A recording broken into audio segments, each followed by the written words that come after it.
जगदीशपुर गांव में चंदन अपनी पत्नी हिमानी और दो बेटियों के साथ रहता था। चंदन एक गरीब किसान था। वो अपने खेत में सब्जियां उगाकर उन्हें बेचता था, लेकिन कोई बार बार चंदन के खेत में जहरीली दवाई का छिड़काव कर देता, जिससे उसके खेत की सारी सब्जियां बर्बाद हो जाती। चंदन अपने खेत में बैठकर जोर जोर से रो रहा था। ये क्या हो गया? कल तक तो मेरी सब्जियां कितनी ताजी और चमकदार थीं। अचानक से ये सड़ कैसे गई? मेरी सब्जियों को किसकी नजर लग गई भाई? अब मैं किस मुंह से घर जाऊं? रानी और चंपा नए कपड़ों की उम्मीद लगाए बैठी हैं। उन्हें क्या जवाब दूंगा? फसल लगाने के लिए जो कर्जे लिए थे वो कैसे चुकाऊंगा? हिमानी से वादा किया था कि इस बार फसल बेचकर जो पैसे मिलेंगे उस पैसे से उनके लिए नई साड़ी जरूर लाऊंगा। अब मैं क्या करूं? ये पहली बार नहीं था कि चंदन की फसल यूं बर्बाद हुई थी। पिछले कई बार से यही हो रहा था। चंदन फसल लगाता, उनकी देखभाल करता।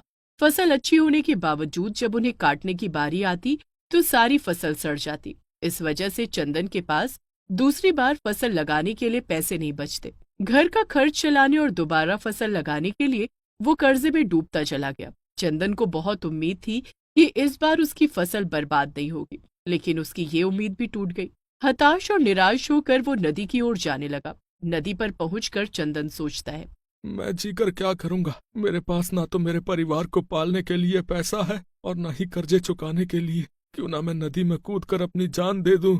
चंदन नदी में छलांग लगा देता है। वो नदी में डूबने लगता है, लेकिन किसी ने चंदन की जान बचा ली। वो चंदन को नदी से बाहर निकालकर किनारे पर ले आती है। चंदन ने देखा कि उसका पूरा शरीर एक बैंगन का था, लेकिन उसके 2 हाथ, 2 पैर और एक सिर था। पहनावे से वो कोई परी लग रही थी। चंदन उसे देखकर हैरान रह जाता है। तुम कौन हो? मैं बैंगन परी हूँ। बैगन परी? हाँ, मैं इसी नदी में रहती हूँ। तुमने मेरी जान क्यों बचाई? मुझे मर जाने दिया होता। मैं बरसों से इसी नदी में रहती हूँ। तुम्हें बहुत बार नदी के आसपास देखा है। तुम एक नेक इंसान लगते हो। तुम मरना क्यों चाहते हो?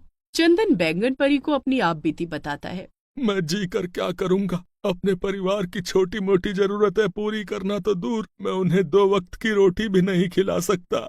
तुम्हारे मरने के बाद तुम्हारे परिवार का क्या होगा, ये तुमने सोचा है? कौन उनका पेट भरेगा? नहीं, ये मैंने नहीं सोचा है, लेकिन मैं जी कर भी उनका पेट नहीं भर पाऊंगा। तुम्हें जीना ही होगा चंदन, क्योंकि तुम्हें अपनी जिंदगी में बहुत कुछ देखना है। तुम्हारी दुख की घड़ी बीत जाएगी। खुशियाँ तुम्हारे दरवाजे पर दस्तक देने वाली हैं। ये सब तुम क्या कह रही हो? ये सब कैसे होगा?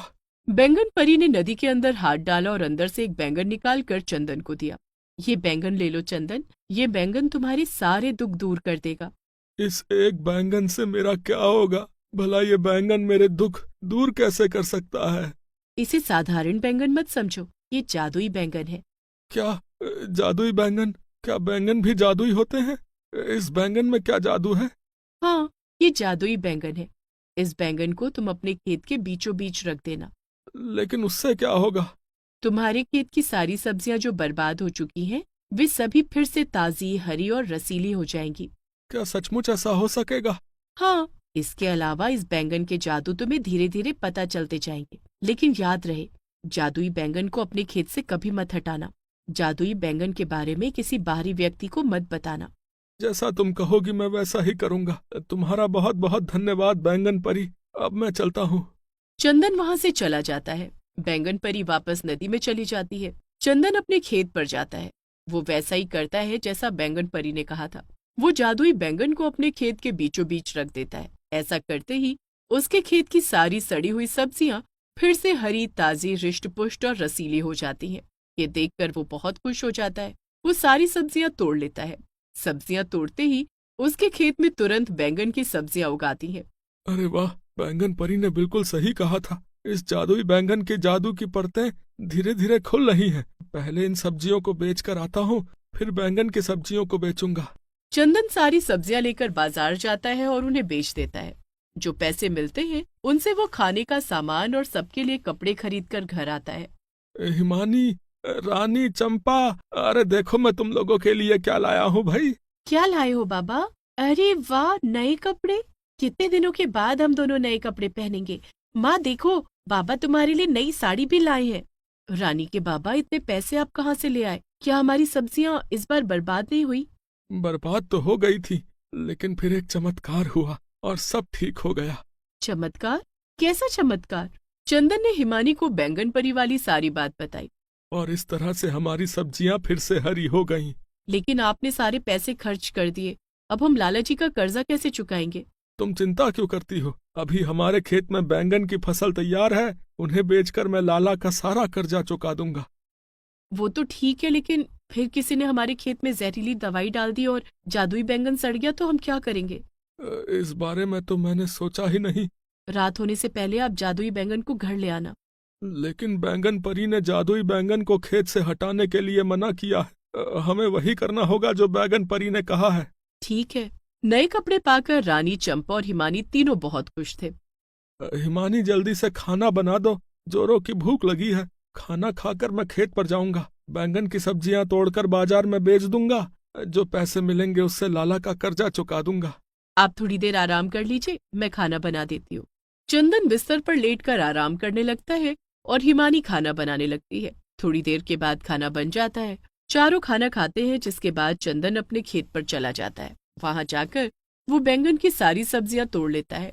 सब्जियां तोड़ते ही वहां फिर से वही बैंगन की सब्जियां उगाती हैं। मेरी तो लॉटरी लग गई, अब बार बार फसल लगानी भी नहीं पड़ेगी। वाह मेरे जादुई बैंगन। वो तोड़े हुए सारे बैंगन बाजार में बेच देता है और पैसे लेकर लाला के पास जाता है। आओ चंदन, कहीं तुम्हारी सब्जियां फिर से बर्बाद तो नहीं हो गई? तुम कर्जा मांगने तो नहीं आए हो?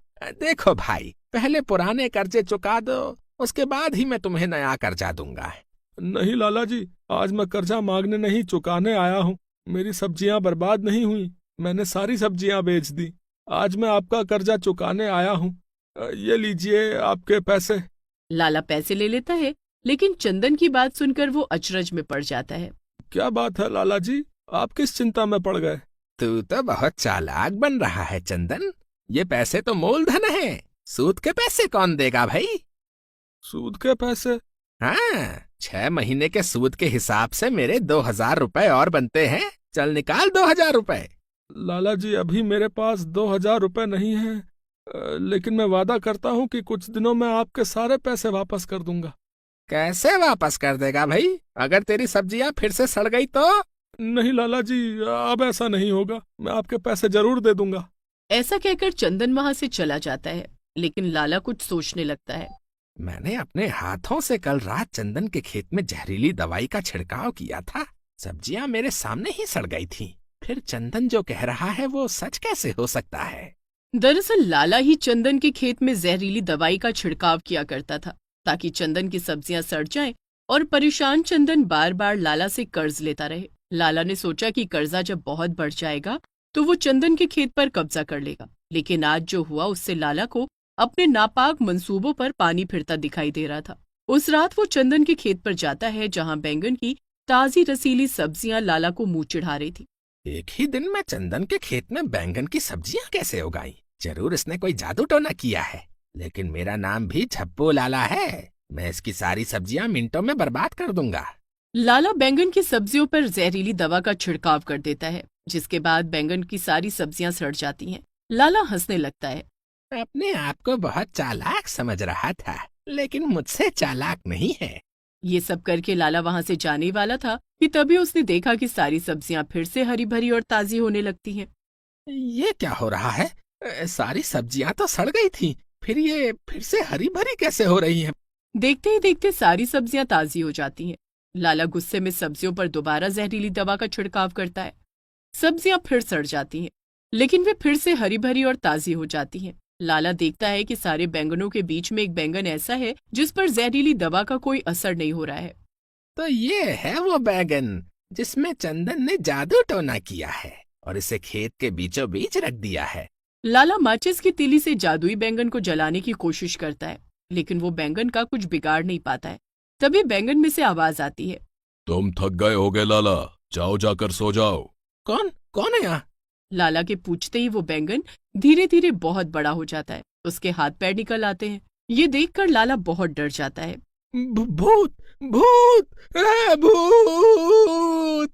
लाला उल्टे पांव वहां से दौड़ता हुआ सीधा अपने घर आकर रुकता है। उस दिन लाला ने कसम खाई कि ना तो किसी के खेत पर बुरी नजर डालेगा और ना किसी की सब्जियां बर्बाद करेगा।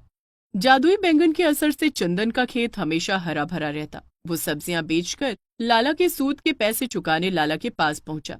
नहीं चंदन, मुझसे हिसाब करने में गलती हुई। तुम्हारे सर पर मेरा कोई भी कर्जा बाकी नहीं है। ये पैसे तुम ही रख लो भाई। धन्यवाद लाला जी। बैंगन परी के दिए हुए जादुई बैंगन की मदद से चंदन खूब पैसे वाला बन गया।